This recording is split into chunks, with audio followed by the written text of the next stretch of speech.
तुम रात में अकेले सड़क पर चल रहे हो। हल्की ठंडी हवा चल रही है और सामने से एक औरत आती है। उसने मास्क पहना है। वो रुकती है और बस एक सवाल पूछती है, क्या मैं सुंदर हूँ? अगर तुमने हाँ कहा तो क्या होगा, और अगर तुमने नहीं कहा तो क्या होगा? आज जो कहानी मैं बताने वाला हूँ वो जापान की एक ऐसी शहरी दास्तान है जो लोग मजाक में नहीं लेते। नाम है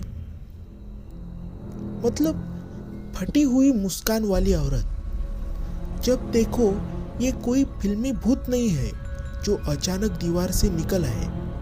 इसकी कहानी बहुत सिंपल है और शायद इसी वजह से डरावनी भी। कहा जाता है कि वो अक्सर रात में दिखाई देती है, कभी स्कूल के पास, कभी सुनसान गली में, कभी रेलवे स्टेशन के बाहर।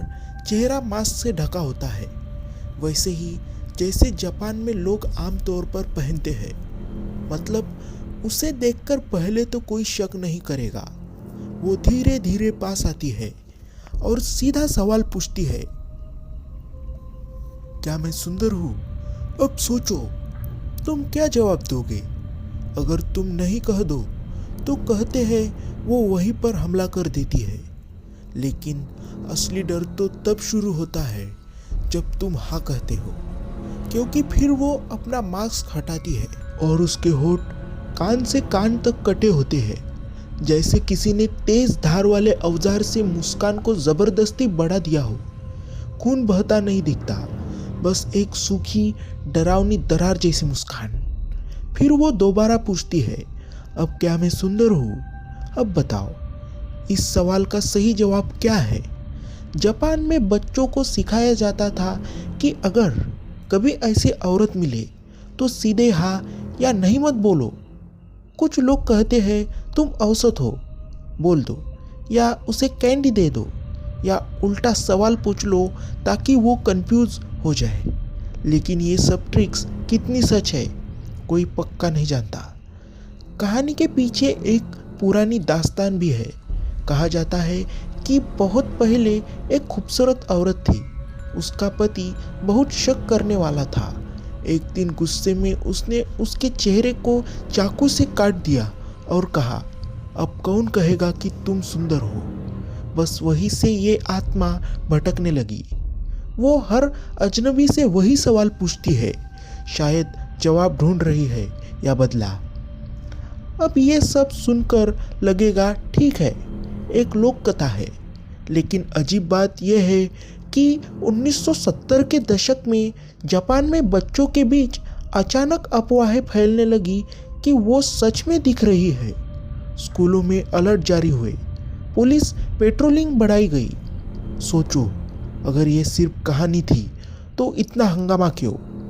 कुछ लोग कहते हैं ये सिर्फ मास हिस्टीरिया था, एक अफवाह जो इतनी तेजी से फैली कि लोगों को हर मास्क पहनी औरत वही लगने लगी। लेकिन कुछ लोगों के अपने अपने अनुभव भी है। एक लड़के ने बताया कि उसने एक औरत को देखा जो उसे घूर रही थी। उसने हाँ कहा और जैसे ही वो पास आई उसकी मुस्कान अजीब सी लगी। लड़का भागा और पीछे मुड़कर देखा तो वो गायब थी।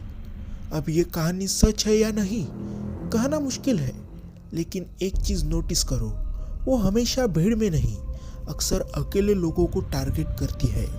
क्या ये हमारे दिमाग का खेल है या सच में कोई ऐसी आत्मा है जो सिर्फ जवाब चाहती है?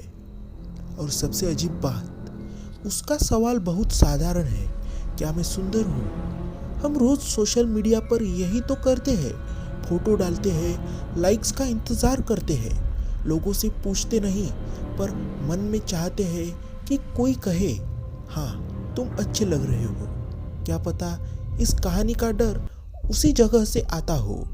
जापान में आज भी कभी कभी ये कहानी फिर से ट्रेंड करने लगती है। कोई कहता है उसने लाल कोट पहना था, कोई कहता है वो कैंची लेकर घूमती है, कोई कहता है कि अगर तुम उसे सही जवाब दे दो तो वो तुम्हें छोड़ देती है। लेकिन सही जवाब क्या है? अगर तुम बहुत ज़्यादा तारीफ करो तो वो कहती है तो तुम भी मेरे जैसे बन जाओ, और फिर वो वही कट तुम्हारे चेहरे पर भी बना देती है। अगर तुम चुप रहो तो वो तुम्हारे पीछे पीछे चलती रहती है। सोचो, एक ऐसा सवाल जिसका कोई सुरक्षित जवाब ही नहीं। कभी कभी मुझे लगता है ये कहानी सिर्फ डराने के लिए नहीं बनी, ये इंसानी असुरक्षा की कहानी है। किसी ने उसका चेहरा बिगाड़ दिया और अब वो हर किसी से मान्यता चाहती है, पर तरीका गलत है और शायद इसीलिए वो शांति नहीं पा पाती। अब मैं तुम्हें एक छोटा सा सीन सोचने को बोलता हूँ। रात के 10 बजे है, तुम घर लौट रहे हो। गली में हल्की लाइट है, सामने एक औरत खड़ी है, मास्क लगा हुआ है, वो तुम्हें देख रही है। क्या मैं सुंदर हूँ? तुम क्या करोगे? सीधा जवाब दोगे, भाग जाओगे या उसे इग्नोर कर दोगे? और अगर वो तुम्हारे ठीक सामने आकर मास्क उतार दे तो क्या तुम दूसरी बार हाँ बोल पाओगे? ये कहानी इसीलिए भी अजीब है क्योंकि इसमें जंप स्केयर नहीं है, कोई अचानक सीख नहीं, बस एक सवाल। और कभी कभी सवाल चीख से ज़्यादा डरावने होते हैं। जापान की इस दास्तान ने सालों तक बच्चों को जल्दी घर लौटने पर मजबूर किया। कुछ स्कूलों ने बच्चों को ग्रुप में चलने की सलाह दी। अब तुम कह सकते हो, अरे यह तो बस स्टोरी है, हो सकता है। लेकिन अगली बार अगर तुम किसी अनजान शहर में हो और कोई मास्क पहनी औरत तुम्हें रोक कर पूछे, क्या मैं सुंदर हूँ? तो याद रखना, इस सवाल का जवाब देना आसान है, लेकिन उसका नतीजा शायद उतना आसान नहीं। और सच बताओ, कभी कभी डर भूत में नहीं होता, डर उस सवाल में होता है जिसका जवाब हमारे पास खुद भी नहीं होता। अब तुम बताओ, अगर वो अभी तुम्हारे सामने खड़ी हो तो तुम क्या जवाब दोगे? मेरी सभी से विनती है कि अगर आपको मेरी वीडियो पसंद आई हो तो प्लीज़ वीडियो को लाइक कीजिएगा और ऐसे ही वीडियोस के लिए चैनल को सब्सक्राइब ज़रूर कीजिएगा।